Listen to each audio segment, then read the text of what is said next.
Yesterday, I talked about why I don't think master cyclists need an off season like the pros do. And then someone wrote in and said, but surely we need moments where we back off and absorb our training and then push again. And I said, yes, that's why we do periodization. So let's get into that. Periodization is a way of planning out how to build your physiology. My thinking for master cyclists is always this: strength is your foundation, and looking at your ability to hold a higher threshold and hold that for longer is the second foundation that we should look at.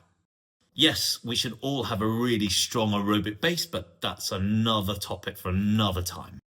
Now, considering that most of us have gone through the summer and may have been a little bit off-piste in our focus on intensity, we've got a fair bit of volume under our tanks, then now is a perfect time to, as I said yesterday, to focus on building that foundation of strength endurance, and then really working on building that base level of threshold and being able to hold that threshold number for a lot longer.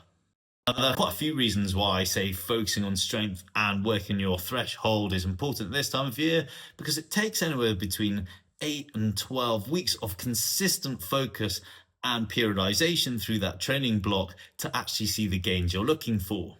If you start that in October, that'll see you in great shape by the end of December. Why do any of that at all at this time of year? Well, bear in mind that as master cyclists, we start to lose muscle quality, function, and size. Hitting the gym and working on our strength improves that and mitigates that from happening. And also working on your threshold builds the physiology to be able to press on harder training sessions, knowing you've got that amazing base to do things like VO2 and sprint work. What I generally see the population do is they do a fair bit of quality at the start of the year, forget about it, and then just ride their bikes long in the spring, don't do much strength training over the summer, and then they bring themselves back down to baseline. So all they're ever really doing is that stop-start cycle of really sort of getting fit, sort of getting power, but never really progressing from it. Periodization in your thought process, and you have the long-term gain of thinking, I need to periodize certain levels of my training to fight back at my aging process, then you're always going to be as strong as you can be on your bike.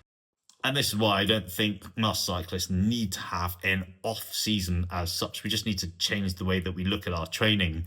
If you've got any questions, ask in the box below. And if you found this video helpful, hit me a like and a follow.